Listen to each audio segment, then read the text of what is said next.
Students topic is determination of equilibrium level of employment कि आप employment के level को कैसे डिटरमाइन करेंगे। अकॉर्डिंग टू केन्स आप एम्प्लॉयमेंट को कैसे अचीव कर सकते हो अगर आप इफेक्टिव डिमांड में इंक्रीज़ ले आते हो। ठीक है, इफेक्टिव डिमांड क्या होता है? It is that level where AD and AS are equal. अब इफेक्टिव डिमांड को आपने इंक्रीज़ करना है तो इफेक्टिव डिमांड आपकी किस पर बेस्ड रहेगी? एग्रीगेट डिमांड अगर आप इंक्रीज़ कर देते हो तो आपकी इफेक्टिव डिमांड जो है इंक्रीज़ हो जाएगी। But aggregate demand is a combination of consumption and investment. As we know, in short period consumption remains constant. ठीक है, तो हमारी जो एग्रीगेट डिमांड में राइज हमने करना है उसके लिए हमें बेस होना पड़ेगा इन्वेस्टमेंट पर। अगर हमने इन्वेस्टमेंट भी इंक्रीज़ कर दिया तो हमारी एग्रीगेट डिमांड भी इंक्रीज़ करेगी। तो finally we can see that if we increase the investment it will lead to increase in aggregate demand and automatically it will further lead to effective demand and our purpose is achieved, that is increase in employment. Now check it with the help of a table. Say in our economy we can give employment to 70 lakh people only. Initially whenever employment is zero we have not given any employment. जब किसी को भी हमने employment नहीं दे रखी थी तो हमारा एग्रीगेट सप्लाई ज़ीरो रहा, लेकिन एग्रीगेट डिमांड हमारी ज़ीरो नहीं होती है। ठीक है, तो ज़ीरो पर हमारी एग्रीगेट डिमांड है 60।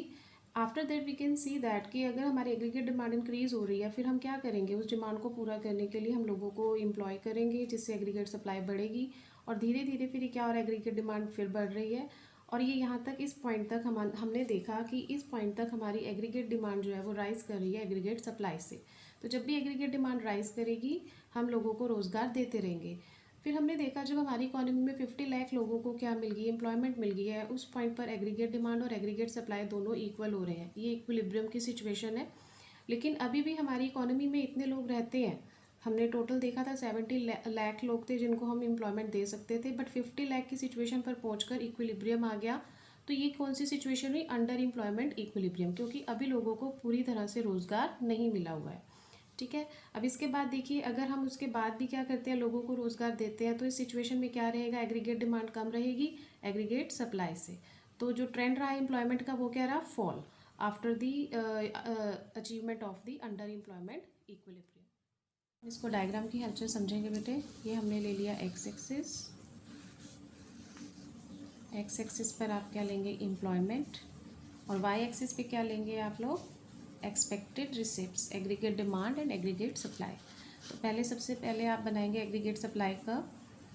आप टेबल को भी कंसीडर करेंगे ये बनाते टाइम। ठीक है, आप चाहें तो वहाँ पर ये एम्प्लॉयमेंट आप ऐसे भी लिख सकते हो, 10, 20, 30, 40, 70 तक लिख सकते हो। ठीक है, ये हमारा है एग्रीगेट सप्लाई का। अब हमने साथ ही इसके बना लेना एग्रीगेट डिमांड। ये हमारा ओरिजिन से स्टार्ट नहीं होगा। ठीक है, ये हमने यहाँ से स्टार्ट किया एग्रीगेट डिमांड। अब ये पॉइंट है, आप देख सकते हैं इसको, we can say it is E is a point where aggregate demand is aggregate supply.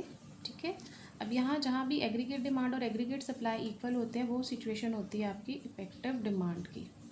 तो ये आपकी इफेक्टिव डिमांड की सिचुएशन है। ई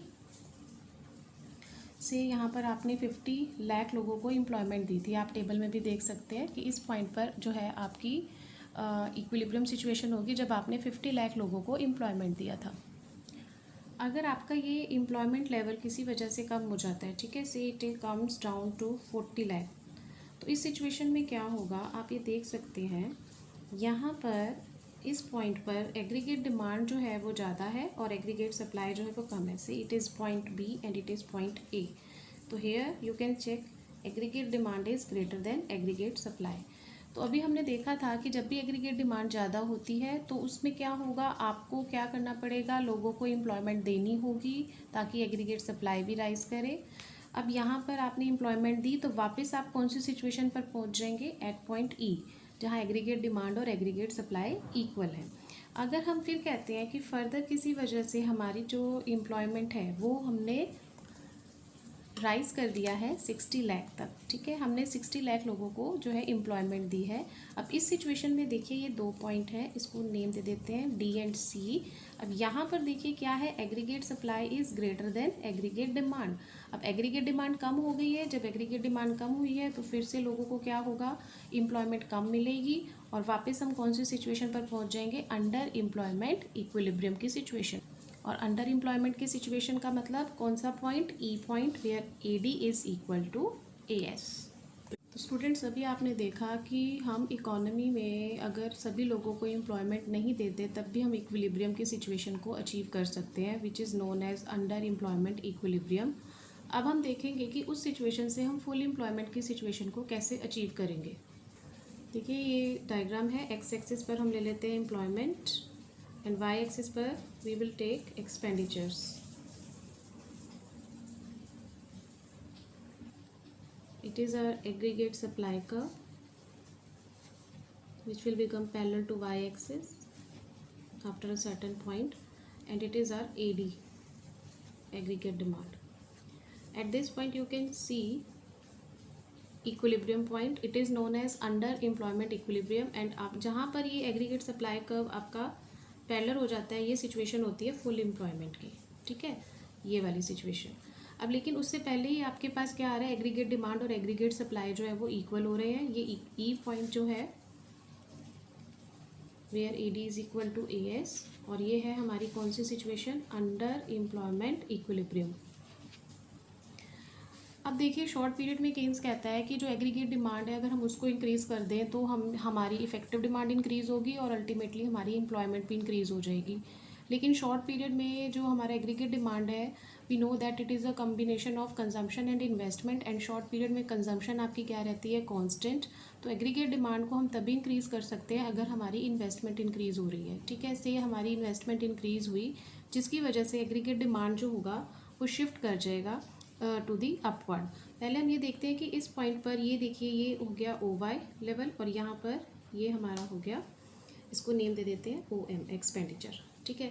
इसके बाद हमने कहा इन्वेस्टमेंट बढ़ी तो हमारा जो है एग्रीगेट डिमांड का जो होगा वो शिफ्ट करेगा, ये अपवर्ड शिफ्ट कर गया से, and it will be parallel to AD and it will be named as AD1। अब ये देखिए इस पॉइंट पर ये कहाँ पर इंटरसेक्ट कर रहा है, नेम दे देते हैं F, ठीक है। F पे क्या हो रही है, हमारी एग्रीगेट डिमांड और एग्रीगेट सप्लाई इक्वल हो रही है। तो ये कौन सी सिचुएशन है आपकी, ये सिचुएशन है आपकी फुल एम्प्लॉयमेंट की, ठीक है। फुल एम्प्लॉयमेंट हो गया जब आपकी इन्वेस्टमेंट बढ़ी, और ये हम इसको इधर से देखें तो it is N, we can give it as N। अब फर्दर इफ़ वी से कि हमारी जो है एग्रीगेट इन्वेस्टमेंट बढ़ी और तो एग्रीगेट डिमांड शिफ्ट कर जाएगा, फिर से वो एग्रीगेट डिमांड आपका शिफ्ट करेगा पैरेलल, ठीक है, AD2। This is new point, name it as P नाम दे दिया। यहाँ पे भी आपका क्या है, एग्रीगेट डिमांड और एग्रीगेट सप्लाई क्या हो रहे हैं, इक्वल हो रहे हैं, ठीक है। इसको नेम दे दीजिए T। अभी P कौन सी सिचुएशन है आपकी, ओवर फुल एम्प्लॉयमेंट, ठीक है। तो देखिए शॉर्ट पीरियड में अगर आपने अंडर एम्प्लॉयमेंट इक्विलिब्रियम से फुल एम्प्लॉयमेंट की सिचुएशन पे जाना है तो आप कैसे जा सकते हो, इन्वेस्टमेंट को इंक्रीज़ करके। अगर उसके बाद भी आपकी इन्वेस्टमेंट इंक्रीज़ होती है तो एग्रीगेट डिमांड शिफ्ट करेगा फर्दर, और उससे आप कौन सी सिचुएशन में पहुंच जाओगे, ओवर फुल एम्प्लॉयमेंट की सिचुएशन में।